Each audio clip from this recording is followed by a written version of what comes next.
నమస్తే, welcome to big talk. నేను రవి. సినీ పరిశ్రమ చుట్టూ రోజుకో వివాదం రాజుకుంటోంది. తాజాగా ధర్మం కూడా తానున్నానంటూ దాడికి సిద్ధమైంది. హైందవ శంకారావం సభలో పాల్గొన్న సినీ గేయ రచయిత అనంత శ్రీరామ్ ఘాటు వ్యాఖ్యలు చేశారు. చరిత్రను వక్రీకరించి హిందూ ధర్మాన్ని దుర్వినియోగం చేస్తున్నారని ఆరోపించారు. వ్యాసుడు, వాల్మీకుల రచనలను వినోదం కోసం వక్రీకరించారని విమర్శించారు. కర్ణుడి పాత్రకు అనవసరంగా ఆపాదించి గొప్పతనాన్ని చూసి తాను సినిమావాడిగా సిగ్గుపడుతున్నానని అన్నారు. మార్కెట్ కోసం హిందూ ధర్మాన్ని అవమానించే సినిమాల్ని హిందువులంతా బహిష్కరించారన్నారు. ఇప్పుడు ఈ వ్యవహారం చర్చనీయాంశంగా మారింది. ఇంతకు ఆర్జీ ఫామ్గా చూసే సినిమాలో అసలు వాస్తవికత చోటుందా? అదే నిజమైతే సినిమాలో చూపించేవన్నీ నిజాలేనా, లేదంటే కల్పనితలా ఎలా అర్థం చేసుకోవాలి? అసలు ఎవరు గొప్పవారు, ఎవరు కాదనేది ఎవరు నిర్ణయిస్తారు? ఇలాంటి విషయాల్ని వాళ్ళ బిగ్ టాక్లో చర్చిద్దాం.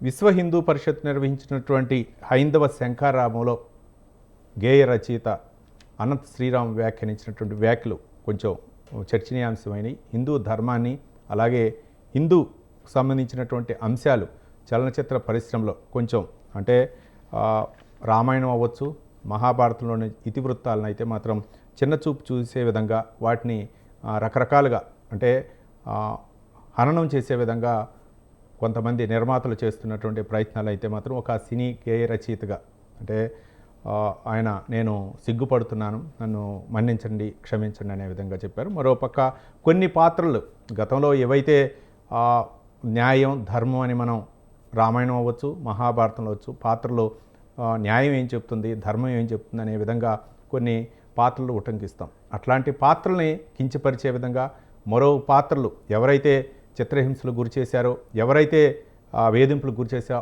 ఆ పాత్రల్ని హైలైట్గా నేటి చలనచిత్ర పరిశ్రమలో ఆ పాత్రని హైలైట్ చేసి చూపిస్తున్నారు. ఇలాంటి పాత్రలు హిందూ ధర్మానికి ఏమాత్రం సహేతుకం కాదంటూ గేయ రచయిత అనంత శ్రీరామ్ వ్యాఖ్యానించినటువంటి వ్యాఖ్యలే ఇప్పుడు చర్చనీయాంశమైంది. ఇదే అంశాల గురించి మనతో మాట్లాడటానికి శివస్వామి గారు, శైవక్షేత్ర పీఠాధిపతులు, అలాగే కృష్ణారెడ్డి గారు, విహెచ్పి నేత, సురేష్ కవిరాయని గారు, ఫిలిం క్రిటిక్, విశ్లేషకులు మనకు స్టూడియోలో ఉన్నారు. అందరికీ నమస్కారం అండి. ముందుగా సురేష్ గారు నమస్తే. నమస్తే అండి. హలో అండి. నమస్తే. ఏంటి విశ్వ హిందూ పరిషత్ నిర్వహించినటువంటి హైందవ శంఖారామంలో అనంత శ్రీరామ్ వ్యాఖ్యానించినటువంటి వ్యాఖ్యలను ఏ విధంగా చూడొచ్చు? ముఖ్యంగా కర్ణుడి పాత్ర గురించి ఆయన కొంచెం వివరణాత్మకంగా కొన్ని బయటికి వెళ్ళగారు. అంటే ఒక విధంగా కృష్ణా జిల్లా నుంచే నేను ఈ యొక్క వ్యాఖ్యానిస్తా. కృష్ణా జిల్లా ఒక నిర్మాత ఈ కర్ణుడి పాత్రలో పోషించారనే, లేదా కర్ణుడి పాత్ర నిర్మించారా, కర్ణుడి సినిమా నిర్మించారనే విధంగా వ్యాఖ్యలు అయితే చేశారు. ఈ విధంగా ఉంటే మాత్రం హిందూ ధర్మం, హిందూ ధార్మికత దెబ్బతినే అవకాశాలు ఉన్నాయి, పరిరక్షించాల్సినటువంటి అవసరం ఉందని చెప్పేసి అనంత శ్రీరామ్ వ్యాఖ్యానించినటువంటి వ్యాఖ్యలు ఏ విధంగా చూడవచ్చు? అయితే సినిమాలకి ఇప్పుడు హైందవ ధర్మం దానికి అంటే ఎందుకు రెండింటికి ఆయన ముడిపెట్టాడో తెలియదు. కానీ సినిమాల్లో అయితే చాలా పౌరాణిక సినిమాలు తెలుగు వాళ్ళు మొదటి నుండి తీస్తూ అందులో ఆ సినిమాటిక్ కోసం ఇప్పుడు పాటలు కూడా ఉండాలిగా, పాటలు కూడా పెట్టడం కోసం వాళ్ళు కొన్ని సినిమాటిక్ లిబర్టీస్ తీసుకుని కొన్ని యాడ్ చేశారు. అయితే ఒక కర్ణుడి పాత్రనే కాదు, చాలా సినిమాలు మనకి కల్పితంగానే వచ్చాయి. ఇప్పుడు మాయాబజార్ సినిమా అది ఎక్కడ భారతంలో ఎక్కడ లేదు మనకి. ఆయన రెడ్డి గారు కల్పితగానే తీశాడు మాయాబజారు. అసలు శశిరేఖ ఎక్కడుంది? భారతంలో లేదు. బలరాముడు కూతురు శశిరేఖ కాదు, లేదు. అలాగే రామారావు గారు తీసిన చాలా సినిమాల్లో ఆయన పాత్ర ఏంటంటే అద్భుతంగా రాణించడం కోసం ఆ పాత్రకి ఎక్కువ మెరుగులు దిద్దేవారు. ఇప్పుడు ఆయన దానవీర సూరకర్ణ అని తీశాడు. అందులో కర్ణుడి పాత్ర చాలా గ్లోరిఫై అంటే అద్భుతంగా చూపించాడు. ఆయన కర్ణుడు అద్భుతము, అసలు కర్ణుడు లాంటి పాత్ర భారతంలో లేదు అని అంతగా చూపించారు. ఎందుకంటే ఆయన వేశాడు కాబట్టి అది. కానీ భారతంలో యాక్చువల్గా చూస్తే కర్ణుడి పాత్ర అంత దీనిగా ఉండదు.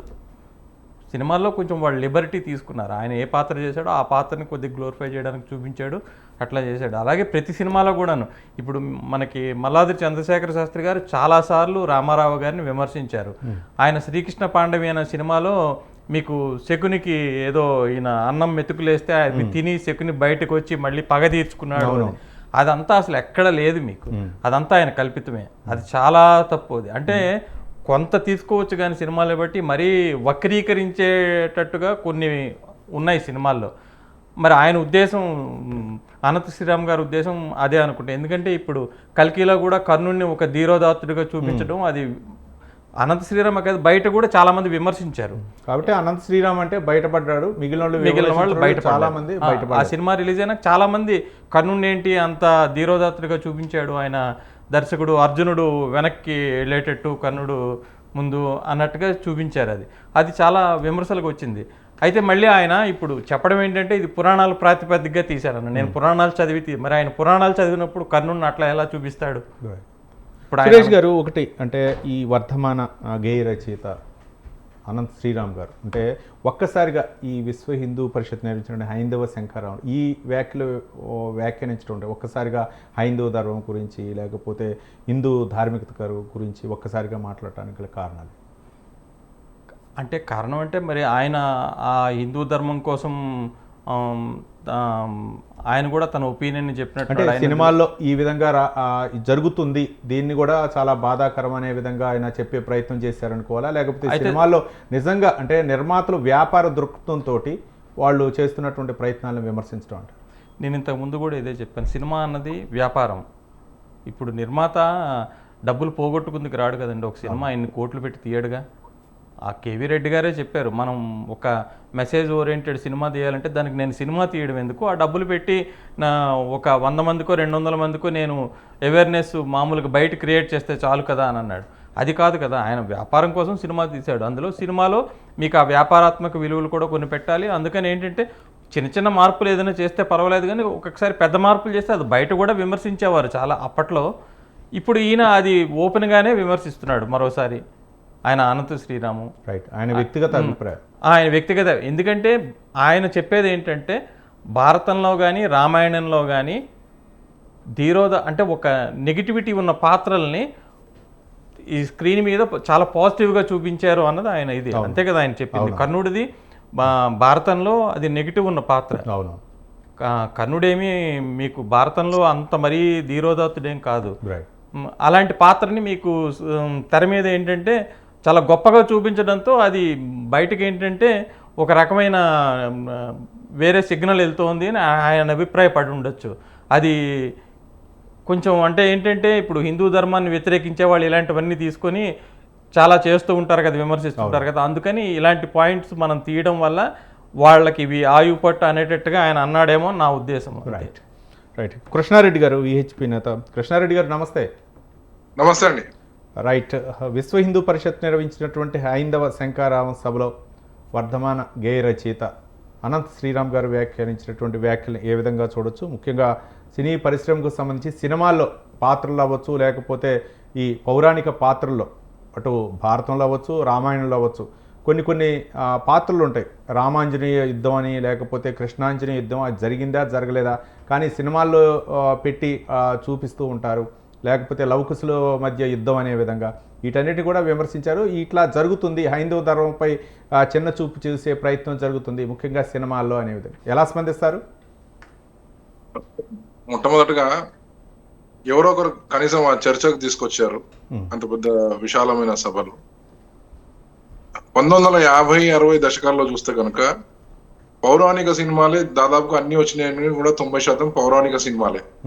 ఆ పౌరాణిక సినిమాల్లో దేవుళ్ళ గురించి కానీ అక్కడ కానీ అత్యంత భక్తి ప్రపత్తులతో ఒళ్ళు దగ్గర పెట్టుకొని చాలా జాగ్రత్తగా సినిమాలు తీయడం అనేది జరిగింది. ఈ 90 దశకంలో వచ్చేసరికి సినిమా ఇండస్ట్రీలో కొంత బాలీవుడ్ లో హిందూ దేవతలను విమర్శించడం మొదలు పెట్టారు. అది ఆ జాడ్యం కాస్త కొంచెం లిబర్టీ బాగా ఎక్కువగా తీసుకొని మన తెలుగు ఇండస్ట్రీలో కూడా తీసుకొచ్చారు. ఆ మధ్యలో 90 దశకంలో నేను ఒక సినిమా చూశాను, అక్కడ నాకు ఎక్కడ కూడా అవకాశం దొరకలేదు. ఆ బ్రహ్మదేవుడికి షుగర్ వచ్చింది, ఈ ఏవిఎస్ వాళ్ళందరూ ఆ గ్యాంగ్ వాళ్ళందరూ కూడా సినిమా తీశారనమాట. చాలా చండాలంగా సినిమా తీశారు. అక్కడ మనకు విమర్శించడానికి ఒక వేదిక దొరకలేదు, లేదా మనం చెప్పుకోవడానికి ఒక వాయిస్ లేదు. ఈ సో కాల్డ్ ఒక ఒక ఒక వర్గం వారి చేతుల్లోనే మీడియా అంతా ఉండిపోయి ఆ విమర్శనకు కూడా తావివ్వకుండా గొంతు నొక్కేసినటువంటి పరిస్థితి. ఇప్పుడు సోషల్ మీడియా జమానా ఇది. సో ఏ చిన్న లోపం జరిగినా గానీ అందరినీ ఆడేసుకుంటున్నారు. ఇక ముఖ్యంగా కల్కి సినిమా గురించి గత 6 నెలల క్రితం ఆ సినిమా రిలీజ్ అయినప్పుడు కూడా ఈ అర్జునుని పాత్ర మీద, అట్లాగే దీని మీద కర్ణుని పాత్ర మీద ఎవరు గొప్పవారు అనే దాని మీద చాలా రచ్చరచ్చగా జరిగింది. అదంతా కూడా ప్రజలందరూ కూడా దాదాపు ఈ పురాణ ఇతిహాసాల మీద ఉన్నటువంటి శ్రద్ధతో చాలా మంది కూడా ఈ వివాదంలోకి అంటే దాన్ని వివాదంగా మార్చేశారు. ఆయనకి ఇప్పుడు వేదిక దొరికింది, ఆయన మాట్లాడారు. ఆయనను అభినందిస్తున్నాను. అట్లీస్ట్ ఆయన తన నిరసనను కూడా తెలియజేయగలిగినాడు. సినిమా ఇండస్ట్రీలో తెలియకుండానే ఈ బ్రాహ్మణికల్ పదాలు అని అంటారు, లేదా మన గుడిలో వాడే గుడికి సంబంధించినటువంటి అన్ని పదాలను కూడా దానికి విపరీతమైన అర్థాలు తీసుకొచ్చేసారు. కేవలం సినిమా ఇండస్ట్రీ చేసినటువంటి ఒక గొప్ప దాడి అది హిందూ సంస్కృతి మీద గొప్ప దాడి ఎవరైనా చేశారనుకుంటే కనుక సినిమా ఇండస్ట్రీనే చేసింది. చెటకోపం పెట్టారు, కైంకర్యం చేశారు, బొక్కసం చేశారు, నిధుల బొక్కసము, తర్వాత అక్షింతలు పడ్డాయా, నీకు తీర్థం పుచ్చుకున్నావా, ఇప్పుడు లేటెస్ట్ గా ఈ సోషల్ మీడియా అందరూ కూడా పులిహోర కలిపావా, ఇవన్నీ గుడికి సంబంధించి మన సంప్రదాయానికి సంబంధించిన అన్ని పదాలను కూడా ఈ కేవలం ఈ మీడియా వాళ్ళు చాలా జుగుప్సాకరంగా మా హిందూ సాంప్రదాయంలో వాడుకునేటువంటి గుడికి సంబంధించినటువంటి ఈ పదాలన్నింటికి కూడా విపరీతమైన అర్థాలు తీసుకొచ్చేసారు. చాలా దుర్మార్గమైన చర్య. దీన్ని ఖండిస్తా ఉన్నాను. సభ్య సమాజం అందరూ కూడా ఖండిస్తూనే వస్తున్నారు, రావాలి కూడా. హైందవ శంకారావం సభలో వర్ధమాన గేయ రచయిత అనంత్ శ్రీరామ్ వ్యాఖ్యానించినటువంటి వ్యాఖ్యలే ఇప్పుడు చర్చనీయాంశంగా అయింది. ఒక పక్క సినీ ఇండస్ట్రీ అవ్వచ్చు, లేకపోతే నిర్మాతలను అవ్వచ్చు, లేకపోతే హైందవ సమాజాన్ని కూడా కొంచెం మేల్కొల్పే విధంగా ఉన్నాయని చెప్పేసి కృష్ణారెడ్డి గారు చెప్తున్నారు. సురేష్ గారు పూజలు చేసేది ఒక సినిమా స్టార్ట్ అయ్యేటప్పుడు పూజలు చేస్తారు. నిర్మాతలు అందరూ కూడా హిందువులే, వీళ్ళెవరు కూడా అన్య మతస్థులు కాదు. ఎక్కువ మంది అంటే ఏదన్నా అన్యమతస్తులు ఏదైనా పాటలు పాడేవాళ్ళు ఉండొచ్చు, లేకపోతే చిన్న చిన్న ఏదో ప్రొడక్షన్లో ఉండొచ్చు, కానీ నిర్మాతల విషయానికి వస్తే అందరూ కూడా ఎక్కువగా హిందువులే. పూజ కార్యక్రమం నిర్వహించే చేస్తారు. కానీ అట్లాంటిది అదే హిందూ ధర్మాన్ని విమర్శించే విధంగా సినిమాలు తీయటం ఎంతవరకు కరెక్ట్? అంటే అది వాళ్ళు గ్రాంటెడ్గా అయిపోయిందండి. ఇప్పుడు చాలా సినిమాల్లో హిందూ దేవుళ్ళని, ముఖ్యంగా నారదుడిని, ఆ పాత్రని ఏంటో కమెడియన్గా చూపించడము లేదా కామెడీ కోసం వాడుకోవడం చేస్తూ ఉంటారు. ఎందుకంటే ఎవరు అడగరు, ప్రశ్నించట్లేదు. వాళ్ళు అదే వేరే మతస్థులను చూపించమనండి, అలాగా చూపించలేరు. ఎందుకంటే వాళ్ళు తిరగబడతారు. మన హిందూ దేవుళ్ళో లేదా హిందూ తాలూకా పురాణాల్లో క్యారెక్టర్ని తీసుకొని కామెడీ చేస్తారు. ఇప్పుడు మీకు ఎందులో దేనికైనా రెడీ అని ఒక సినిమా వచ్చింది, మంచు విష్ణు చేశాడు అందులో హీరోగా. మరి దాని మీద అప్పుడు పెద్ద విమర్శలు వచ్చాయిగా. ఆయన యజ్ఞం చేస్తూ ఏదో పాట పాడడం ఏదో మాట్లాడడం ఏదో చేశాడని దాని మీద విమర్శలు వచ్చాయి. అది పెద్ద గొడవైంది, అది అందరికీ తెలిసిన విషయం. అట్లానే మన తెలుగు సినిమాల్లో హిందూ తాలూకా ఆ యజ్ఞాలను కానివ్వండి, దేవుళ్ళు కానివ్వండి, లేదంటే ఆ క్యారెక్టర్స్ని కానివ్వండి, వాళ్ళని కామెడీ చేసినప్పుడు ఎవరు మాట్లాడట్లేదు. అందుకని వీళ్ళు మరికొంచెం ఎక్కువ దాన్ని చూపిస్తున్నారు, అదే వేరే వాళ్ళని చూపించడానికి భయపడుతున్నారు. మరి అది చాలా తప్పు కదండి అది. ఇప్పుడు పురాణాల్లో ఒక క్యారెక్టర్ని తీసుకోండి. ఇప్పుడు నారద మహర్షి వల్లే 18 పురాణాలు ఈరోజు మనకు రామాయణం, భాగవతం, భారతం 18 పురాణాలు వచ్చాయి. ఆయన బ్రహ్మగారి మానసపుత్రుడు. అటువంటి నారదుని తీసుకొని మన సినిమాల్లో కామెడీగా పెడతారు. ఎందుకంటే ఎవరు అడగరు, ప్రేక్షకులు కూడా వెళ్తారు, చూస్తారు, నవ్వుతారు, వచ్చేస్తున్నారు, కానీ ఎవరు ప్రశ్నించడం లేదు. అదే వాళ్ళు వేరే మతం వాళ్ళని అలా చూపించగలరా? చూపించలేరు. రైట్. కృష్ణారెడ్డి గారు చెప్పండి. రైట్. ఏదైనా పౌరాణిక సినిమాలు కృష్ణుడు ఏ విధంగా ఉంటాడు, రాముడు ఏ విధంగా ఉంటాడు, వాళ్ళు చేసినటువంటి మంచిని సమాజానికి చూపించడం కోసం చేసినటువంటి ప్రయత్నం అవ్వచ్చు. కానీ సినిమాల్లో అంటే మన రామాయణం అవ్వచ్చు, లేకపోతే భారతంలో చేసినటువంటి ఆ యొక్క నీతి వాక్యాన్ని ప్రజల ముందు ఉంచే, ముఖ్యంగా హైందవ సంప్రదాయం ప్రకారం చాలామంది వక్తలు చెప్తూ ఉంటారు. మఠాధిపతులు అవ్వచ్చు, పీఠాధిపతులు అవ్వచ్చు, లేకపోతే ప్రవచనాలు బోధించేటటువంటి వక్తలు అవ్వచ్చు, చెప్తూ ఉంటారు. కానీ ఆ సినిమాల విషయానికి వస్తే వాళ్ళనే కొంచెం విలనిజంగా, లేకపోతే ఈ మధ్యకాలంలో రిలీజ్ అయినటువంటి కల్కి సినిమా అవ్వచ్చు, లేకపోతే హిందీ పాటలో దమ్ బరే దమ్ అంటూ ఒక పాటలో పెట్టి చివరికి ఇస్కాన్ వాళ్ళు ఉపయోగించేటటువంటి హరే రామ హరే కృష్ణ అని చెప్పేసి ఎంతో భక్తి ప్రపత్తులతోటి వారు పాడేటటువంటి ఆ హరే రామ హరే కృష్ణ అనేటువంటి పదాలని సినిమాలో ఆపాదించడం, ఆ పాటలో ఆపాదించడం ఎంతవరకు కరెక్ట్ అవచ్చు? అవునండి, కృష్ణారెడ్డి గారు. అదే చెప్తున్నానండి. ఇప్పుడు మనకు ఎప్పుడైతే ప్రశ్నించడం లేదో అప్పటి నుంచి కూడా ఈ దరిద్రం ఉంటుంది. ఎప్పుడైతే ప్రశ్నించడం మొదలు పెట్టామో ఆ పీకే లాంటి సినిమాలు ఆగిపోయాయి. ఇప్పుడు ఆ పీకే తీసినటువంటి ఆమీర్ ఖాన్ ని అసలు సినిమా నుంచి దాదాపుగా సినీ ఇండస్ట్రీ నుంచే బాయ్కాట్ చేసినటువంటి పరిస్థితి.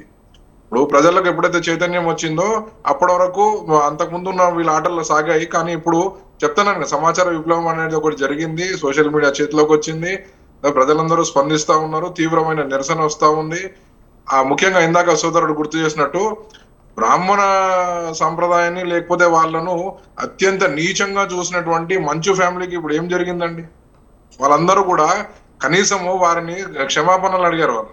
వాళ్ళు క్షమాపణ చెప్పింటే అయిపోయేది కదా. వాళ్ళను లాగి రాద్ధాంతం చేసి మొత్తం అందరితో కూడా ఇదంతా పెద్ద అనైతికమైనటువంటి అసాంఘికమైనటువంటి చాలా దుర్మార్గమైన జుగుప్సాకరమైనటువంటి సన్నివేశం పెట్టారు ఆ సినిమాలో.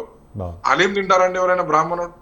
బ్రాహ్మణులు అందరూ కించపరిచినట్టుగా తీసి చివరిలో దాన్ని హలీం కాదు ఇది వెజిటేరియన్ అని చెప్పేసి దుర్మార్గమైన చర్య కాకపోతే ఏంటండి అది? మరి ఇప్పుడు వాళ్ళు ఎట్లా రోడ్డుని పడ్డారు వాళ్ళ ఫ్యామిలీ అందరూ కూడా ఇవాళ. ఈ శాపనార్థాలు ఊరికే పోవండి. రైట్. కానీ అనంత శ్రీరామ్ వ్యాఖ్యానించినటువంటి వ్యాఖ్యలో తెర వెనుక అన్యమతస్థుల పాత్ర ఉంది అనే విధంగా ఆయన వ్యాఖ్యానించారు అని చెప్పేసి చెప్తుంది. నిజంగా అవునండి. చలనచిత్ర పరిశ్రమలో అన్యమతస్థుల పాత్ర ఉందా? చలనచిత్ర పరిశ్రమలో ముఖ్యంగా ఈ కథనము రాసేవారు, ఈ రచయితలు వీళ్ళందరూ కూడా దాదాపుగా అందరూ కూడా వామపక్ష భావజాలానికి సంబంధించిన వాళ్ళందరూ కూడా చాలా ఎక్కువ మంది ఉన్నారండి చలనచిత్ర పరిశ్రమలో. సో వాళ్ళే ఏం చేస్తారంటే హీరో ఖచ్చితంగా సిగరెట్ అలవాటు ఉంటది, ఇంకోటి ఉంటది అవన్నీ తీసుకొస్తారు. అట్లానే ఆ గుడికి సంబంధించినటువంటి అన్నిటి మీద కూడా వీళ్ళు జోకులు వేస్తా ఉంటారు. లేకపోతే సమాజం ఎప్పుడో త్యజించినటువంటి ఇంకా కుల మత వర్గ భేదాలన్నీ చూపించే ప్రయత్నం చేస్తూ ఉంటారు. వాళ్ళ కంటెంట్ నమ్ముకోవాలి, ఆ కంటెంట్ నమ్ముకొని సినిమా వ్యాపారం చేయాలి. ఆ వ్యాపారం ద్వారా వాళ్ళు 4 డబ్బులు సంపాదించుకోవాలి. నిర్మాత ఏ ధ్యాసలో ఉంటారండి? నిర్మాత నేను డబ్బులు పెట్టానా, నాకు డబ్బులు వచ్చాయా, ఆ ధ్యాసలో ఉంటాడు. నిర్మాత సగటు హిందూ అయినా సరే నాకు డబ్బులు వచ్చాయా లేదా, నేను వ్యాపారం దృక్పథంతోనే చూస్తారు. అవునండి, మద్యం నిషేధం ఎక్కడా కూడా హిందూ ధర్మం ప్రకారం మద్యం తాగాలని లేదు. కానీ ఆ వైన్ షాపులకు కూడా సిద్ధి వినాయక వైన్ షాప్ అని లేకపోతే రకరకాలుగా ఆ హిందువుల దేవతల పేర్లే పెడుతున్నారు. అవునండి. ఇప్పుడు నేను మాట్లాడచ్చా? రైట్, ఒక్క నిమిషం సురేష్ గారు. ఇప్పుడు త్రిబుల్ ఆర్ అని ఒక సినిమా వచ్చింది, రాజమౌళి గారు దానికి దర్శకుడు, ఆస్కార్ అవార్డులు కూడా వచ్చాయి. అందులో ఏంటండి ఆయన చేసింది, 2 కల్పిత పాత్రలను తీసుకున్నాడు, అల్లూరు సీతారామరాజును కొమరం భీమ్ అని. అల్లూరు సీతారామరాజు ఏం చేశాడు, ఆయన బ్రిటిష్ వాళ్ళకి పనిచేసినట్టు చూపించాడు. ఎంత తప్పండి అది? ఎవరైనా అడిగారు? అసలు మనం కళలో కూడా కల్పితంగా కూడా ఊహించము. ఇప్పుడు యువతకి అల్లూరు సీతారామరాజు అంటే ఎవరో తెలియదు. సినిమా చూస్తారు వాళ్ళు, అల్లూరు సీతారామరాజు అంటే రాజమౌళి తీసిన అల్లూరు సీతారామరాజే అనుకుంటారు. అల్లూరు సీతారామరాజు అనే ఆయన గొప్ప దేశభక్తుడు. ఆయన కళలో కూడా బ్రిటిష్ వాళ్ళకి ఈవెన్ దాన్ని ఏమంటారు, అండర్ కవర్ ఆపరేషన్గా కూడా పనిచేసేటట్టు ఎవరు ఊహించరు. మరి ఆయన తీశారు కదా రాజమౌళి అల్లూరు సీతారామరాజును కొమరం భీమును. అదే ఆయన ఏ మహారాష్ట్ర స్వాతంత్ర సమర వీరులను లేదా చెన్నయ్యో లేదా ఇంకోటి పెట్టి తీయగలరా? తీయలేరు. తెలుగు స్వాతంత్ర సమర వీరులనే పెట్టారు, ఎందుకంటే మన వాళ్ళు ఏమన్నారు, మాట్లాడరు కాబట్టి. కానీ తెలుగు రాష్ట్రాల్లోనే ఈ విధంగా జరుగుతుంది. అంతే కదండి. ఇప్పుడు యువకులను అడిగితే వాళ్ళు ఏం చెప్తున్నారు, అల్లూరి సీతారామరాజు రాజమౌళి సినిమాలోని ఉండే అల్లూరి సీతారామరాజు గురించి చెప్తున్నారు. పూర్వం ఉండే వాళ్ళకంటే తెలుస్తుందండి అల్లూరి సీతారామరాజు ఎంతటి దేశభక్తుడు, ఎట్లా మన్యం ప్రజల్ని చైతన్యవంతులు చేశాడు, ఎగినెట్ బ్రిటిష్గా దీనికి ఎట్లా పోరాడాడు అన్నది. ఆయనేమో మరి రాజమౌళి ఏమో తీసుకెళ్లి బ్రిటిష్ వాళ్ళకి పనిచేసినట్టుగా చూపించాడుగా సినిమాలో. రైట్.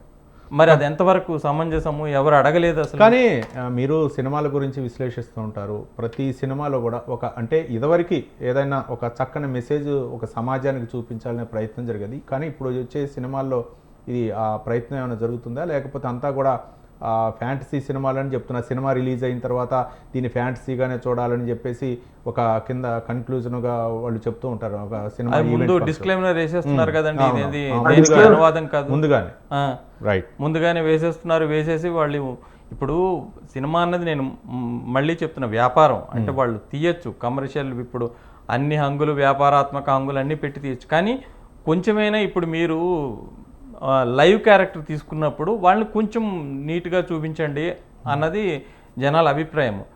ఇప్పుడు అల్లూరి సీతారామరాజు ఆయన తీసుకున్నాడు, కొంచెం నీట్గా చూపించు, నువ్వు కల్పితం చేసినా కూడా. అలాగే వేరే ఇప్పుడు ఆయన కల్కిలో కూడా నువ్వు కర్ణుడిని ఎందుకు అంతలా తీసుకోవాలి, ఆయన ఏమంటాడు అలా అంటే రెండో పాట చూడండి అంటాడు. నువ్వు మొదటి పాటలో ఆల్రెడీ చూపించావు కదా కర్ణుడిని ఒక ధీరోదాత్రిగాను అర్జునుడిని వెనక్కి వెళ్ళినట్టు, ఇంక రెండో పాటలో ఏం చూస్తాము. మళ్ళీ నువ్వేమో పురాణాలు చదివే నేను ఇన్స్పైర్ అయ్యాను అని అంటాడు. మరి ఏం చదివాడు ఆయన? రామారావు గారి సినిమాలు చూసుంటాడు ఆయన జాగ్రత్తగా. ఎందుకంటే రామారావు గారి సినిమాల్లో అన్నీ కూడా ఆయన క్యారెక్టర్లు అన్నీ గ్లోరిఫై చేస్తారు. మీకు పాండవనవాసంలో ఆయన భీముడు వేశాడు కాబట్టి భీముడి క్యారెక్టర్ చాలా దీనికి చూపెడతారు. అందులో అసలు శశిరేఖ అన్న పాత్ర లేదు, మరి పాండవనవాసంలో చూపించారు. అలాగే నర్తనశాలలో ఆయన అర్జునుడు వేశాడు కాబట్టి ఆ అర్జునుడు పాత్ర గ్లోరిఫై చేశారు. అందులో కూడా మీకు అభిమన్యుడు ఉత్తర అన్నది ఎక్కడ విరాట్ పర్వంలో లేదు, మరి అందులో సినిమా కోసం పెట్టారు. అందులోని నేను అనేది తీసుకోండి చరిత్ర నుండి, కానీ మరీ వక్రీకరించొద్దు. ఎందుకంటే ఇప్పుడు ప్రజెంట్ ఏమవుతుందంటే సినిమాలు ఏదైతే చూసారో అదే ఉండిపోతుందండి అందరి మనసుల్లో. పుస్తకాలు ఎవరు చదవటం లేదు కదండి, రాసినా కూడా అది నిజాలు ఎవరికి అక్కర్లేదు. సినిమాలు ఏం తీశారు ఆ సినిమాలు అలాగే చూపించారు కదా అని. ఇప్పుడు హీరోలే విలన్ల కింద తయారవుతున్నారుగా. ఇప్పుడు హీరోలే విలన్లు అయిపోయారు. విలన్లు ఏమో హీరో అయినా మనకి వాడు విలన్ లాగా కనబడుతున్నాడు. ఇప్పుడు పుష్ప 2లో ఆయన ఫాద్ ఫజిల్ యాక్చువల్గా విలన్ కాదు, ఆయన ఒక మంచి పోలీస్ ఆఫీసర్. ఒక స్మగ్లరు ఎర్రచందన అదే దొంగల్ని పట్టుకెళ్తుంటే ఆపడానికి ప్రయత్నం చేశాడు ఆయన. ఆయన మరి విలన్ ఎలా అవుతాడు? ఈయన విలను, ఆయన హీరో అవ్వాలి. రైట్ కృష్ణారెడ్డి గారు, ఇప్పుడు సమాజ ఆలోచన దృష్టికోణాన్ని మార్చగలిగే మహత్తరమైన శక్తి సినిమా రంగానికి ఉంది. ఈ సినిమా రంగము ఏది చెప్తే అది శాసించినట్టుగా యువత మారుతూ ఉంటది. పెద్దలు మారరు కానీ యువత అట్లాగా దాన్ని నిజమనే భ్రమలో ఉంటారు. సో వారికి ఎవరు చెప్పాలి ఇది నిజము ఇది అబద్ధము అని చెప్పేసి? ఇది కల్పిత గాథలు తీసుకొచ్చి వాళ్ళని పురాణాల్లో చొప్పించి పురాణ పాత్రలు తీసుకొచ్చి వీళ్ళు కలగాపులం చేసేసి అంత దుర్మార్గమైనటువంటి చర్యలు చేస్తా ఉన్నారు. ఇది దాదాపు 3-4 దశాబ్దాల నుంచి విపరీత ధోరణి. సమాజంలో క్రైమ్ రేటు పెరిగిందంటే దానికి ముమ్మాటికి కారణం కేవలం సినిమా ఇండస్ట్రీనే. సమాజంలో విపరీతమైన పోకడలు, డ్రగ్స్ అలవాట్లు, మద్యము ఇవన్నీ కావడానికి ముఖ్యమైన నిందితుడు ఎవరంటే ఈ సినిమా ఇండస్ట్రీనే. సినిమాలో సిగరెట్ తాగకుండా హీరో బతకలేడా? మద్యం తాగకుండా హీరో బతకలేడా? ఆ మద్యం పాత్రలు లేకుండా మీకు సన్నివేశాలు కల్పించడం రాదా? లేకపోతే వాటిని లేకుండా మీరు ఎటువంటి కథనం రచించలేరా? మీరు ఇంత దుర్మార్గం అండి. ఈ రోజు మన తెలుగు ఇండస్ట్రీ ప్రభావం వల్ల మొత్తం భారతదేశంలో అత్యధికంగా ఆల్కహాల్ సేవించేటటువంటి రాష్ట్రం ఏదైనా ఉందంటే ఈ తెలంగాణ, ఆంధ్రప్రదేశ్ మాత్రమే. ప్రతి సినిమాలో ఖచ్చితంగా ఏదో ఒక సీన్ లో పెడతారు. అది కామన్ అన్నటువంటి ధోరణి తీసుకొచ్చారు. తండ్రి కొడుకు కూర్చొని మద్యం సేవించడం దాదాపుగా అసంభవం అది. అటువంటిది ఈ రోజున ఈ మన సినిమాలు చేయబట్టి అట్లా చూపిస్తా ఉన్నారు. సినిమా అనేది మీరు వినోదం కోసం, మీరు డబ్బులు సంపాదించుకోవడం కోసం చేస్తున్నారు, చేయండి. కానీ వీళ్ళు పక్షపాత ధోరణి, మళ్ళా వీళ్ళందరూ కూడా కేవలం హిందూ సంప్రదాయాల మీద, హిందూ పండుగల మీద, హిందూ ఆచారాల మీద, వీళ్ళ కథా వస్తువులు ఇతర మతాల్లో కానీ, ఇతర ఆచారాల్లో కానీ, ఇతర సంప్రదాయాల్లో దొరకవు వీళ్ళకు. రైట్ కృష్ణారెడ్డి గారు, అంటే కృష్ణా జిల్లా గడ్డపై నుంచే నేను మాట్లాడుతున్నాను. కొన్ని వ్యాఖ్యలు అయితే చేశారు. ఏంటంటే ఎవరైతే కర్ణుడు అవ్వచ్చు, లేకపోతే రావణాసురుడు కావచ్చు, వాళ్ళని హైలైట్గా చేసే పాత్రలు నటించినటువంటి, లేకపోతే వాటికి నిర్మాతగా వ్యవహరించినటువంటి నందమూరి తారక రామారావును ఉద్దేశించే వ్యాఖ్యానించారనుకోవచ్చా? తప్పకుండా, ఖచ్చితంగా. ఆయన చేసినటువంటి ఇది క్షాత్రియ పరీక్ష కానీ క్షత్రియ పరీక్ష కాదు అని చెప్పారు. అది డైలాగ్ ఉందో అది ఒక 2 దశాబ్దాలు ఏలిందండి. వాస్తవంగా మహాభారతంలో ఎక్కడ కూడా కుల ప్రస్తావన లేదు. వీళ్ళు జరిగినటువంటి ఆ పర్వంలో కానీ ఆ సంఘటనలో కానీ ఎక్కడ కూడా కుల ప్రస్తావన జరగలేదు. ఈయన క్షాత్ర పరీక్ష కానీ క్షత్రియ పరీక్ష కాదు అని చెప్పేసినటువంటి ఆ వీధితో దారమైనటువంటి ఈ భారీ భారీ డైలాగులు ఏవైతే ఉన్నాయో సమాజంలో చాలా పెద్ద తారతమ్యాలు సృష్టించాయని నేను అనుకుంటున్నాను. అంటే వాళ్ళకు అనుకూలంగా ఆ డైలాగులు అవ్వచ్చు లేకపోతే స్క్రిప్ట్ అవ్వచ్చు రాంచుకున్నారనుకోవచ్చా? అంతే కదా, ఆయన దానికి ఉద్దేశించి ఆయన ఏదైతే పాత్రని గ్లోరిఫై చేయాలనుకుంటాడో, ఏదైతే పాత్రని మహోన్నతంగా తీర్చిదిద్దాలనుకుంటారో ఆ పాత్రకు అనుకూలంగానే ఈ డైలాగ్స్ అన్ని కూడా రాయించుకుంటారు కదా. పురాణ పాత్రల్లో అన్ని కూడా ఏలింది ఆయనే. ఆయనకు ఇష్టం ఉన్నటువంటి అన్ని సంఘటన నేపథ్యాలని అన్నింటిని కూడా ఆయనకు అనుకూలంగానే రాయించుకున్నారు. ఇంకా చాలా చాలా సంఘటనల్లో కూడా మేము విశ్వ హిందూ పరిషత్ తరఫున నేను డిబేట్ లో పాల్గొన్నప్పుడు ఇది కాదు నాయన ఇది నిజం అని చెప్పాల్సి వచ్చిన సంఘటనలు కూడా కోకొల్లలుగా ఉన్నాయి. అంటే రామారావు ఒక సినిమాలో చూపిస్తే కనుక అదే నిజమని నమ్మేటటువంటి ఒక స్థాయిలోకి వచ్చేసింది అది. కానీ కృష్ణారెడ్డి గారు ఇట్లా జరుగుతున్నప్పుడు ఒక విధంగా చెప్పాలంటే అన్య మతస్థులు ఉండకపోవచ్చు, అన్ని చోట్ల కూడా కొన్ని సినిమాల్లో అంటే వెనక వాళ్ళు ప్రొడక్షన్లో పనిచేస్తూ ఉండొచ్చు అనుకోవచ్చు. కానీ ఎక్కువగా హిందూ ధర్మాన్ని లేకపోతే మనం ఇంతకుముందు మాట్లాడుకున్నప్పుడు పూజలు చేసే దగ్గర నుంచి ఫస్ట్ షాట్ దగ్గర నుంచి కూడా పూజలు చేస్తే సినిమాలు తీస్తూ ఉంటారు. కానీ ఇప్పుడు రామాయణం అవ్వచ్చు, మహాభారతం అవ్వచ్చు, అందుట్లో ఉన్నటువంటి పాత్రలో ధర్మం అవ్వచ్చు లేకపోతే నీతి వాక్యాన్ని బోధించడం కోసమే చెప్తున్నాం. రామాయణంలో ఈ విధంగా జరిగింది, మహాభారతంలో ఈ విధంగా జరిగింది, ఎవరు చేసినా సరే శిక్షార్హులే అనే విధంగా మనం చెప్తాం. కానీ వాళ్ళనే వక్రీకరించే విధంగా సినిమాలు తీయడాన్ని అంటే ఇంకా ఈ హిందూ ధర్మంగా పోరాడుతున్నారులే కానీ మన రానున్న భవిష్యత్తులో ఏ విధంగా ఈ విశ్వ హిందూ పరిషత్తు నిన్న పూరించినటువంటి శంకరాం ఏదైతే ఉందో భవిష్యత్తులో ఏమన్నా ఈ అంశాలపై చర్చించే అవకాశం ఉందనుకోవచ్చా? చర్చిస్తుంది, ఖండిస్తుంది, అవసరమైతే జైలుకి కూడా పంపిస్తుంది. రామ్ గోపాల్ వర్మ కూడా లేటెస్ట్ గా ఒకటి నేను ప్రైవేట్ ఇంటర్వ్యూ చూశాను. ఆ పలానా టైంలో రాముడికి ఇట్లా ఎందుకు వచ్చింది, ఆయన హనుమంతుని ఎందుకు పంపించాడు, ఆయనే నేరుగా వెళ్ళి తీసుకురావచ్చు కదా, ఇదెందుకు అదెందుకు అవన్నీ మాట్లాడాడు అనమాట. ఆయన సరే ఆయన కుసంస్కారం ఆయన దగ్గర వదిలేస్తాను కానీ సో ఆయన ఇంతగా విమర్శిస్తున్నటువంటి హిందూ సాంప్రదాయం మీద ఆయన మాట్లాడినటువంటి ఆయన కొంత ఆయనకు ఉన్నది కొంత జ్ఞానము, ఆ అజ్ఞానాన్ని కూడా ఆయన ఎప్పుడు బయట పారేసుకుంటారు. ఆయన అసలు జనరల్ గా అయితే ఎవరైనా కానీ ఒక యూట్యూబర్ నుంచి ఆ షార్ట్ ఫిలిం నుంచి సినిమాకి వెళ్తారు. కానీ ఆయన సినిమా నుంచి యూట్యూబ్ నుంచి షార్ట్ ఫిలిం కి ట్రిప్లెక్స్ వీడియోలకు వెళ్ళినటువంటి గొప్ప చరిత్ర కలిగినటువంటి రామ్ గోపాల్ వర్మ ఇదే హిందూ సంప్రదాయం గురించి మాట్లాడిండు. కానీ ఏ రోజైనా మరి పాపుల కోసం యేసుక్రీస్తు చనిపోయింది అంటే 2000 సంవత్సరాల తర్వాత చేసే పాపుల కోసం 2000 సంవత్సరాల క్రింద యేసుక్రీస్తు ఎందుకు చనిపోయాడు అనే విషయం ఎప్పుడైనా మాట్లాడగలిగాడా? ఆయనకు ఆ ధైర్యం ఉందా? లేకపోతే ఇంకో సందర్భంలో ఇంకేదైనా మాట్లాడగలుగుతారా ఇంకో మతం గురించి? కేవలం హిందువులు తేలిగ్గా దొరుకుతారు, హిందువులు ఎవరు ఏం అడగరు, ఖండించరు, నాకు దెబ్బలు పడాయి ఇట్లాంటివి పిచ్చి వాక్యాలు చేసినప్పుడు అనేటువంటి ధోరణి నడుస్తా ఉంది. వాళ్ళందరూ కూడా సమాధానం చెప్తూ వస్తున్నాం. ఈ మధ్య చాలా మందికి కూడా సమాధానాలు చాలా ఈజీగా దొరికాయండి. రైట్ సురేష్ గారు, అంటే సినిమాల గురించే మనం మాట్లాడుకుంటాం. సినిమాలో పాత్రల గురించే అనంత శ్రీరామ్ వ్యాఖ్యానించినటువంటి వ్యాఖ్యలు అంటే హిందూ ధర్మం విషయానికి వస్తే ఇంతకుముందు ఒక సామాజిక వర్గంపై ఒక సినిమాలో జరిగినటువంటి ఏదైతే ఉందో వాళ్ళు హలీం తినకపోయినా తిన్నట్లుగా లేకపోతే అక్కడ చిత్రీకరించే సినిమాలు చేశారని, ఇట్లానే మరో సామాజిక వర్గంపై విలన్ల క్యారెక్టర్లు అవ్వచ్చు లేకపోతే ఏదైనా లష్కరే తోయిబా అని లేకపోతే ఐఎస్ఐ ఉగ్రవాదం అని చెప్పేసి మరో మతంపై ఇట్లా జరుగుతుంది. కానీ వాళ్ళు కూడా ప్రశ్నించట్లేదు అనే విధంగా ఉంటుంది. అట్లా చేయటం కూడా విమర్శలకు తావిస్తుంది కదా. ఒక హిందూ ధర్మం మీదే కాదు కదా, మిగిలినట్టు కూడా వాళ్ళు కూడా అంటే హిందూ ధర్మాన్ని వ్యతిరేకించే స్థాయికి తయారవుతుంది కదా అనేటటువంటి విమర్శలు కూడా వస్తున్నాయి. అయితే లేదండి, వాళ్ళు ప్రశ్నించారు కూడా అలా పేర్లు పెట్టినందుకు. ఇప్పుడు మీకు ఆ సినిమాలో ఆ దొంగకి రెడ్డి అనేదో పేరు పెట్టారు, తీసేయండి అని అన్నట్టే త్రివిక్రమ్ శ్రీనివాస్ తీసేశారు కదా. మీకు ఆ సినిమాలో కూడా అది వచ్చింది. అది అట్లా ఒక పేరుకి ఆ చివరిలో అది ఎందుకు పెట్టారు తీసేయండి అంటే తీశారు. మరి రాయలసీమ ఫ్యాక్షన్ మీద చాలా సినిమాలు వచ్చాయి అప్పట్లో, మేము ఇంతలా మరీ ఉండమని వాళ్ళు కొంత అబ్జెక్ట్ చేశారు. అలాగే మీకు కొన్ని వచ్చాయి లష్కరే తోయిబా వాటి మీద కూడాను. మీ కృష్ణవంశీ ఖడ్గం సినిమా వచ్చింది కదా, అయితే అందులో పాజిటివ్ నెగిటివ్ రెండూ చూపించారు.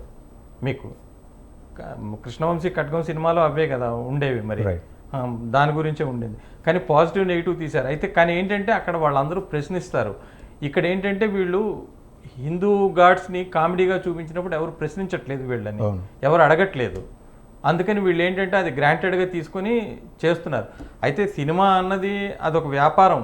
మీరు పురాణాల నుండి తీసుకోవచ్చు, మీకు నచ్చిన విధంగా పెట్టచ్చు, కానీ మరీ అంత ఎగతాళిగా చూపించద్దు అన్నది కొందరు వాదన. రైట్. ఎందుకంటే మీరు తీసుకోండి, పురాణాల నుండి తీసుకోండి, మీరు కల్పితం చేయండి, కానీ మరి అంత ఎగతాళి చేసేటట్టుగా చేయదు. చిన్న చూపు చేసే ఇప్పుడు మాయాబజార్ తీసినా కూడా అది కల్పితమైన చాలా చక్కగా చూపించారు కదా, అందుకని ఆ సినిమా ఈ రోజు కూడా మాట్లాడుతున్నారు. రైట్. సినిమా అంత కల్పితం అది, కానీ వాళ్ళు చూపించడం చక్కగా చూపించారు అది.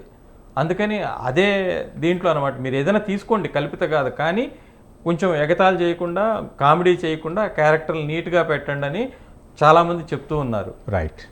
కృష్ణారెడ్డి గారు, ఏదైనా సభలు సమావేశాలప్పుడే హిందూ ధర్మం గురించి మాట్లాడుతుంటారు, కానీ సంఘటన జరిగినప్పుడు అయితే మాత్రం రారు. నిన్న కొన్ని లక్షల మంది హిందూ ధర్మం గురించి అక్కడికి రావటం అనేది చాలా, అంటే ఒక విధంగా చెప్పాలంటే హిందూ పరిరక్షణ కోసం అంతమంది రావటం అనేది ఒక శుభ పరిణామం. కానీ కొన్ని చోట్ల అంటే హిందువులపై జరుగుతున్నటువంటి దాడులు అవ్వచ్చు, లేకపోతే హిందువులు దేవుడితల పట్ల చూపిస్తున్నటువంటి ఆ చిన్న చూపు ఏదైతే ఉందో, బాహాటంగా విమర్శించే వాళ్ళు తక్కువయ్యారు. అంటే మన దేవతల్ని మనల్ని కించపరిచే వాళ్ళని కూడా మనం విమర్శించలేకపోతున్నాం అనేటువంటి వాదన కూడా వస్తుంది. దీన్ని ఎలా స్పందిస్తారు? మొట్టమొదట అంటే ఇంతకుముందు కొంత అట్లా ఉండేది, కానీ ఇప్పుడు సమాజం పోకడ మారింది. దాదాపుగా 100% అటువంటి సంఘటనలు అనేవి తగ్గడం జరిగాయి. హిందూ దేవి దేవతలను దూషించడం కానీ లేదా వాళ్ళని విమర్శించడం కానీ దాదాపుగా తగ్గిపోయాయి. ఇంకా కొందరు ఉన్నారు కుహన మేధావులు, వాళ్ళు మాట్లాడుతూ ఉంటారు, సరే వాళ్ళు మొరగేటంటే మొరుగుతూనే ఉంటారు. మనం వాళ్ళకి అందరు కూడా ఖచ్చితంగా అందరికి కూడా హిందూ సమాజం మేల్కొంది. దానికి నిదర్శనం మీరు నిన్న చూసిండ్రు. ఒక్కరు కూడా అంటే ప్రతి ఒక్కరు కూడా తమ తమ తమ సొంత ఖర్చుతో సొంత దీంతో తమ హిందూ మతం మీద లేకపోతే హిందుత్వం మీద తమ ఉన్న శ్రద్ధను చూపించడానికి హిందూ సమాజం పోకడను నిర్దేశిస్తూ విశ్వ హిందూ పరిషత్ ఏదైతే చర్యలు తీసుకుంటున్నారో వాళ్ళందరితో పాటు హిందూ సమాజం నడుస్తా ఉంది అనడానికి. రైట్. కృష్ణారెడ్డి గారు, మీరు విహెచ్పి నేతగా ఈ హిందూ ధర్మం వైపు మళ్ళాలా, లేకపోతే హిందూ ధర్మాన్ని కాపాడాలా, హిందూ ధర్మాన్ని పరిరక్షించాలనే విధంగా ఈ హైందవ శంకరామం ఏదైతే ఉందో ఓకే, కానీ చాలామంది హిందూ అంటే పుట్టడంతో హిందువులుగా ఉంటున్నారు, కానీ అన్ని మతస్థుల వైపు మారడానికి గల కారణాలు ఏంటి? అంటే మన సమాజంలో చోటు చేసుకున్నటువంటి పరిణామాలేనా, లేకపోతే ఈ వర్గం పూజలు చేయాలా, లేకపోతే వీళ్ళు మీరు భక్తులుగానే ఉండాలా, లేకపోతే మీరు అంటరాని వాళ్ళుగా ఉండాలనే విధంగా ఏవైతే ఉన్నాయో సమాజంలో అవి కూడా ఒక కారణం అనుకోవచ్చా?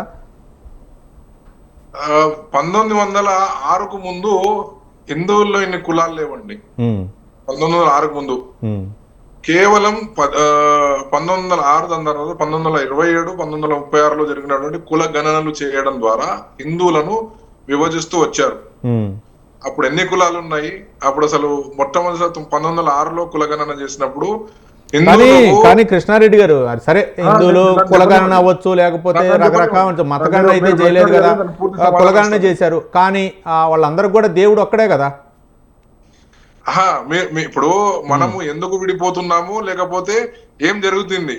ఇప్పుడు హిందూ అనేవాడు అసలు జన్మనా జాయతే శూద్ర అని మనం వేదం చెప్పిందండి. అంటే పుట్టిన ప్రతి ఒక్కడు శూద్రుడే, అసలు ఎవరికి కూడా ఏ కులం ఎక్కువ కాదు, ఏ కులం తక్కువ కాదు అని చెప్పేసి అత్యంత పకడ్బందీగా ఋగ్వేదంలో చెప్పబడిందండి. సో వారి వారి జ్ఞానాన్ని, వారి వారి కర్మలను బట్టి వారి వారి ఆశ్రమ ధర్మాలు వచ్చాయి, వారి వాళ్ళ వృత్తులు వచ్చాయి. ఆ వృత్తిని పట్టుకొని ఉన్నదే వారి వారి కులము. కులము అంటే కేవలం వృత్తి అనండి. మీరు జాగ్రత్తగా వినండి. మా ప్రేక్షకులందరూ కూడా మరొకసారి సవినయంగా వినవించుకుంటున్నాను. హిందువుల్లో కులాలు లేవండి. కులం అంటే కేవలం వృత్తి, వృత్తి మాత్రమే కులము. జన్మ నుంచి వచ్చింది అది కులం కాదండి. జన్మతః కానీ హిందువుల దేవుళ్ళు ప్రతి ఒక్కరు కూడా వృత్తులకు సంబంధించినటువంటి భక్తులు అవ్వచ్చు, వాళ్ళు ఇచ్చేటటువంటి పాత్రలు అవ్వచ్చు, లేకపోతే వాళ్ళే నైవేద్యం సమర్పించాలి, ఈ విధంగా హిందువులు ఉన్నాయి, కానీ అవే కులాలు దూరం అవుతున్నాయి. అదేనండి, ఇప్పుడు నేను చెప్పొచ్చేది అదే. ఆ కులాలు ఎందుకు దూరం చేయబడ్డాయి అంటే 1906 నుంచి కులగణన చేసి మీరు తక్కువ కులం వారు అని చెప్పేసి, మీకు తెలుసా అండి 1900 ఈ కులగణనకు చేయకముందు ఈ మంగళి వారు కూడా బ్రాహ్మణులతో సమానంగా గౌరవం అందుకునే వాళ్ళు. మీరు తక్కువ కులం అని చెప్పి అక్కడి నుంచి చూపించడం మొదలు పెట్టారు. ఆ రోజుల్లో శస్త్రచికిత్స ఎవరు చేశారు? తక్కువ కులం వాళ్ళని ఎవరు చేశారు? మన సమాజమేనా అని చెప్పేసి బ్రిటిషర్లు చూపించడం మొదలు పెట్టారు. మీది తక్కువ కులం అని చెప్పేసి. బ్రిటిషర్లు కరెక్టే, స్వాతంత్రం వచ్చి 75 సంవత్సరాలు పై పడుతుంది, అయినా సరే ఇంకా ఈ ఏదైతే ఈ కుల అణిచివేత అవ్వచ్చు, లేకపోతే కులాలు అంటరానితనం అవ్వచ్చు, ఇంకా మన హైందవ సమాజంలో కొనసాగుతుందా? ఇప్పుడు దాదాపుగా లేదండి. అంటే ఎక్కడ మారుమూల పల్లెటూర్లలో ఏదైనా ఉంటే ఉండవచ్చు గాక కానీ ప్రస్తుతం అయితే ఇది ప్రాక్టీస్ లో లేదు. కులము అనేది మనం ప్రాక్టీస్ లో లేదు. ఉదాహరణ చెప్తాను. ఇదే మనం సినిమాకి వెళ్తే పక్క సీట్లు ఎవరు ఉన్నారు మనకు తెలియదు. కులాల వారిగా సీట్లు ఎవరు, ఫంక్షన్ హాల్ లో మన పక్కన ఎవరు పక్కన వచ్చి కూర్చోరు తెలియదు. మనం ఉదయం లేసి ఏ హోటల్లో రెస్టారెంట్ లో మనం తింటాము. ఇంతకు ముందు నేను ప్లేట్ లో అంతకు ముందు ఎవరో తిన్నారు, నా తర్వాత ఎవరో నా ప్లేట్ లో తింటారు. సో ప్రాక్టీస్ లో కులం అనేది లేదండి. ఈ కులం కేవలం పెళ్లిల వరకే ఆగిపోయింది. ఫలానా కులంలో అంటే మా ఆచారాలు మేం పాటించే విధానాలు మా కులం వారైతే వాళ్ళకి సరిగ్గా అవే నప్పుతాయి కాబట్టి ఆ పెళ్లిలో మాత్రమే కులం ఉందండి. ఇప్పుడు కులం కేవలం పెళ్లి వరకు మాత్రమే ఉండిపోయింది. ఇంకా ఉన్నత స్థాయి సంపన్న శ్రేణి వర్గాల్లో అయితే అంటే డబ్బులు ఎక్కువ ఉన్న వాళ్ళ దాంట్లో అత్యంత పేద వాళ్ళలో వాళ్ళ దగ్గర కూడా కులం లేదు. సంపన్న శ్రేణిలో వాళ్ళకి డబ్బులు, వాళ్ళ మ్యాచ్లు, వాళ్ళ ఫ్రీక్వెన్సీ ఆఫ్ మైండ్, వాళ్ళ ఐడియాలజీ ప్రకారం వాళ్ళు పెళ్లిళ్ళు చేసుకుంటారు. తక్కువ స్థాయిలో వాళ్ళు ఏం పట్టింపులు ఉంటాయి. ప్రేమ పెళ్లిలు చాలా సాధారణంగా జరుగుతూ ఉంటాయి.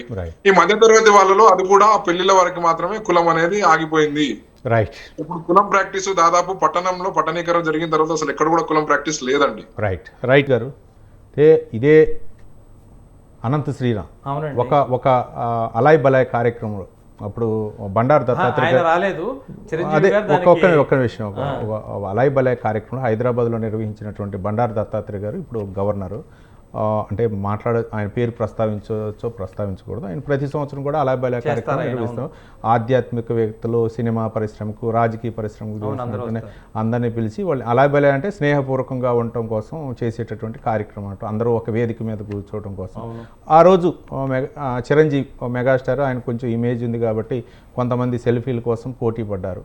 ఆ పక్కనే ప్రవచనకర్త పద్మశ్రీ గరికపాటి నరసింహారావు గారు కూడా ఉన్నారు. ఆయన కొంచెం ఇబ్బంది అనిపించి మీరు సెల్ఫీలు ఆఫ్ చేస్తే నేను నా ప్రవచనాలు చెప్తాను లేకపోతే వెళ్ళిపోతాను అనే విధంగా ఆయన చెప్పారు. దానికి ఈయన అనంత శ్రీరామ్ ఘాటుగా స్పందించారు. మరి ఏంటి అంటే ఒక పక్కేమో హిందూ ధార్మికంగా హిందూ ప్రవచనంలో చెప్తున్నటువంటి పద్మశ్రీ అవార్డు గ్రహీత గరికపాటి గారు చెప్తున్నటువంటి ప్రవచనాలకి అక్కడ ఆయన గౌరవం ఇవ్వకుండా మళ్ళీ సినీ పరిశ్రమకు సంబంధించినటువంటి మెగాస్టార్కి ఆయన సపోర్ట్ చేశారు. మరి దీన్ని ఎట్లా ఏ విధంగా చూడొచ్చు? అంటే అదే నేను అంటున్నాను, నేను అడగదలుచుకున్నానండి ఆయన్ని, అనంత శ్రీరామ్ గారిని. గాడ్ ఫాదర్ సక్సెస్ మీట్ అనుకుంటా అప్పుడు అయింది.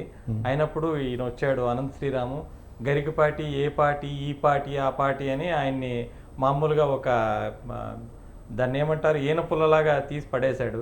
మరి గరికపాటి గారు ఎక్కడా, ఈయన ఎక్కడా? మరి ఆయన్ని విమర్శించేటంత వయసు అయింది లేదా ఈయనకి అంత పరిజ్ఞానం ఉందా? గరికపాటి గారికి ఉండే పరిజ్ఞానం, ఆయన ఏకసంతాగ్రాహి, ఎన్నో అవధానాలు చేశాడు ఆయన. గరికపాటి ప్రవచనకర్త, ఔపాసనగా భారతంలో పద్యాలు చెప్తాడు, మరి ఆయన రామాయణంలో అన్నిను. మరి ఈయన మరి విమర్శించాడుగా గరికపాటిని. ఏది ఆయన ఇప్పుడు గరికపాటి తప్ప అంటే తప్పనలేము, చిరంజీవి గారు తప్ప అంటే తప్పనలేము. ఎందుకంటే మెగాస్టార్ వచ్చారు, వాళ్ళందరికీ మెగాస్టార్ వచ్చారు కాబట్టి వాళ్ళకి ఆ రోజు మెగాస్టార్ చిరంజీవి బాగానే ఉన్నారు, గరికపాటి గారు బాగానే ఉన్నారు. మరి ఈయన మరి గరికపాటిని విమర్శించారు. మరి ఆయన ఈరోజు హైందవం గురించి ఈయన మరి ప్రసంగంలో అంత చెప్తా ఉన్నాడు. మరి అప్పుడు ఈయన గుర్తుకు రాలేదా ఇవన్నీ? అనంత శ్రీరామ్ గారికి గరికపాటిని విమర్శించేటప్పుడు ఆయన విమర్శించవచ్చు. అట్లా మనం ఎప్పుడు కూడా పెద్ద పెద్ద వాళ్ళని మనకు చెప్తారు, పెద్ద వాళ్ళని ఒకవేళ వాళ్ళు ఏదైనా మనల్ని అన్నా తిరిగి విమర్శించకరా, ఆయన చాలా పెద్ద ఆయన కదా మనకెందుకు అని ఊరుకోండి అని అంటారు. మరి ఈయన ఊరుకున్నాడా? కనీసం ఆయన వయసుకైనా ఇవ్వాలి కదా. ఈయన ఇవ్వకుండా గరికపాటి ఏ పార్టీ, తేలికపాటి అని ఆయన్ని చాలా విమర్శించాడు ఈయన అనంత శ్రీరాము. మరి దానికి ఆయన ఏం సమాధానం చెప్తాడో మరి. రైట్. కృష్ణారెడ్డి గారు, భారతం వ్యాస మహర్షి, రామాయణం వాల్మీకి రాశారు. అంటే దళితులు అవ్వచ్చు, వాళ్ళు చేసినటువంటి ఆ యొక్క భక్తి పారస్యంతో వాళ్ళు రచించారు. వాటినే నేటు అందరూ కూడా పాటిస్తున్నారు, అనుసరణీయం. కానీ అట్లాంటి వ్యక్తులు అవ్వచ్చు, లేకపోతే ఇప్పుడు సమాజంలో ఉన్నారు, కానీ దళితులు అవ్వచ్చు, లేకపోతే గిరిజనులు అవ్వచ్చు, చాలామంది రామాయణం అవ్వచ్చు, లేకపోతే మహాభారతంలో అవ్వచ్చు, ఆ యొక్క ఏదైతే వ్యతిరేకత ప్రదర్శించారో వాళ్ళందరూ కూడా అటవీ బిడ్డలే అన్నమాట. కానీ వాళ్ళు సమాజంలోకి కీలకమైనటువంటి పాత్ర ఏం పోషించలేదు. కానీ అట్లాంటి వ్యక్తులపై ఒక విధంగా దాడి జరిగిందా, లేకపోతే ఏది జరిగిందా, నీతిని వక్రీకరించే విషయంలో వాళ్ళపై చిన్నచూపు చూస్తున్నారనేటటువంటి వ్యాఖ్యలు కూడా వస్తున్నాయి.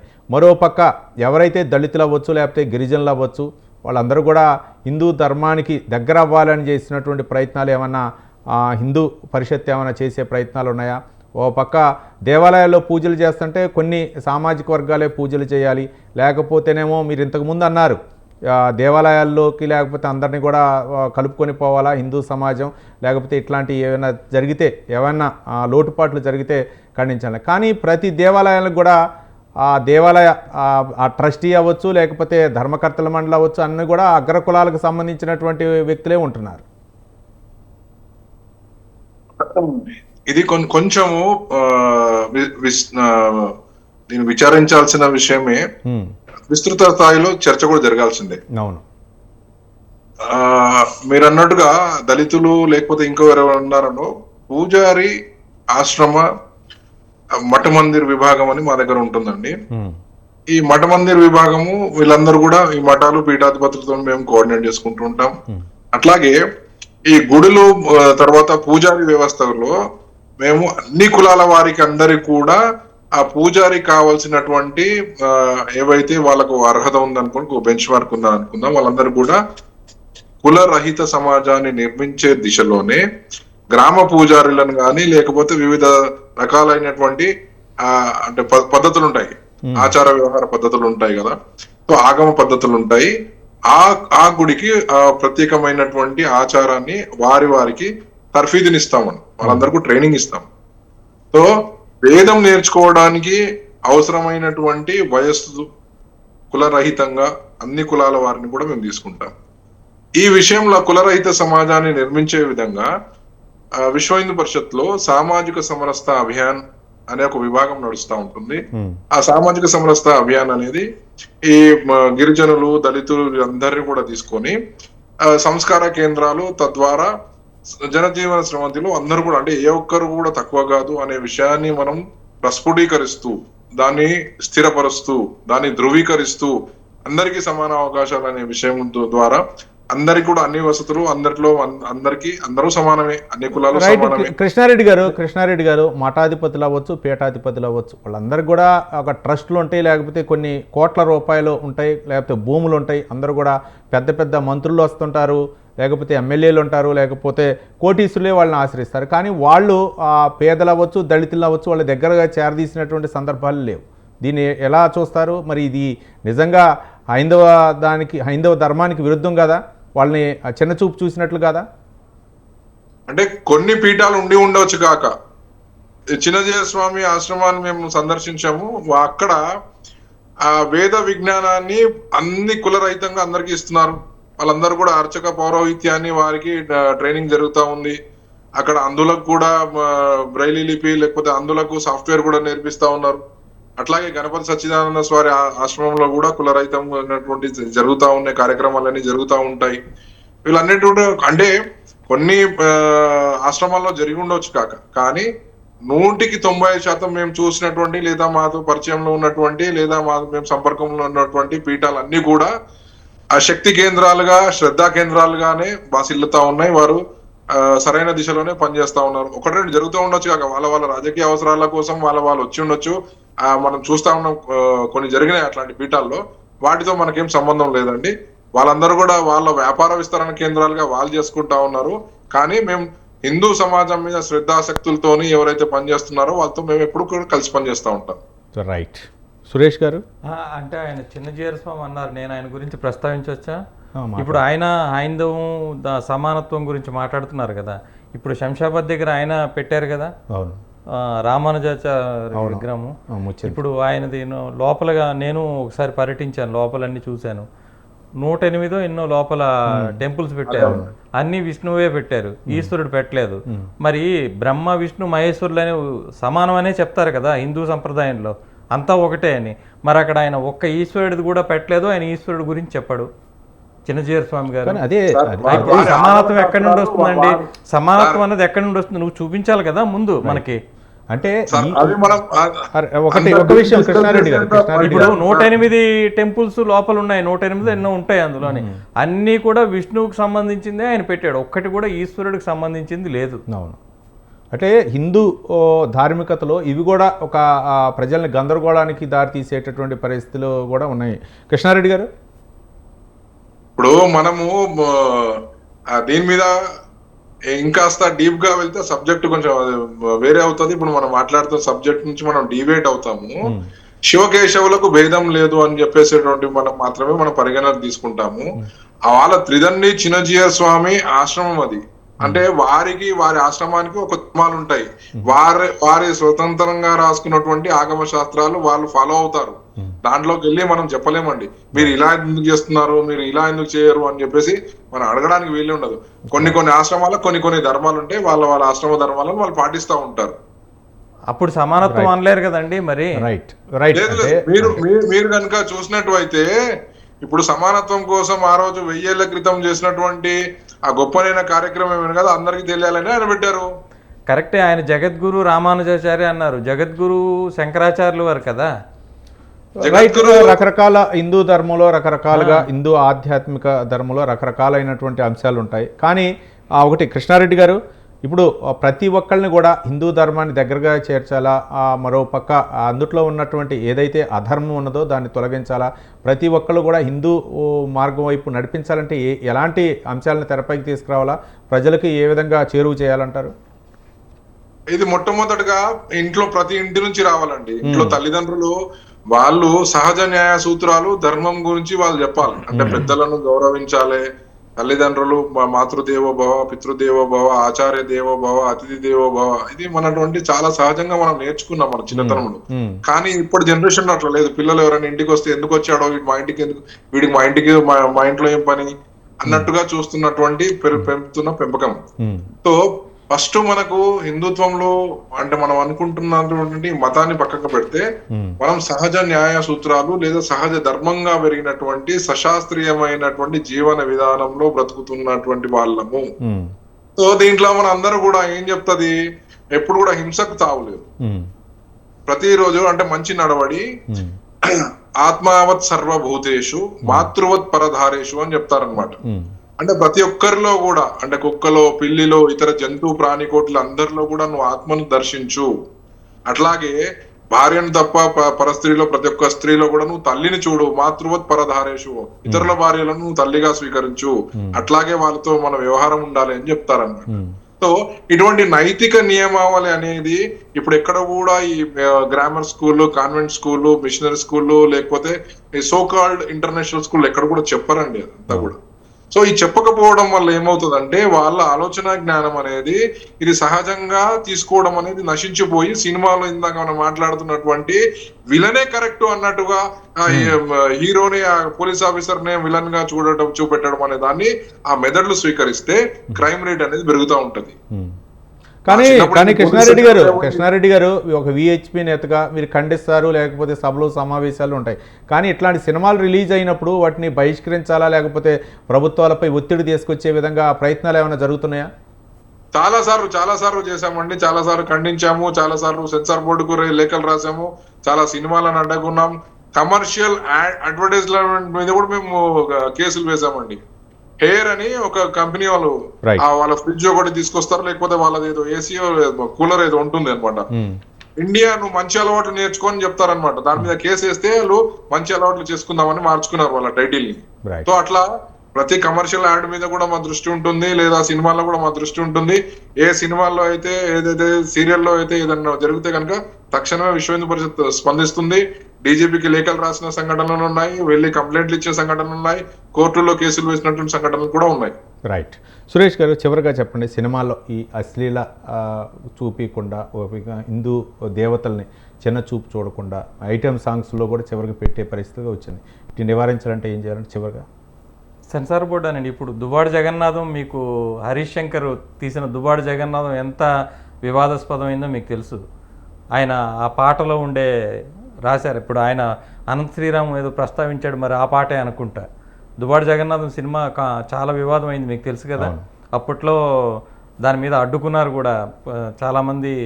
ఈ హిందువులేంటి, బ్రాహ్మిన్స్ ఏంటి, ఆ సినిమాకి వ్యతిరేకంగా చాలా ఇది చేశారు. హరీష్ శంకర్ నేను బ్రాహ్మిన్నే, నేను అందులో ఏం తప్పు లేదని ఆయన ఏదో చెప్పుకొచ్చాడు. అవన్నీ ఆ తర్వాత మార్చారు.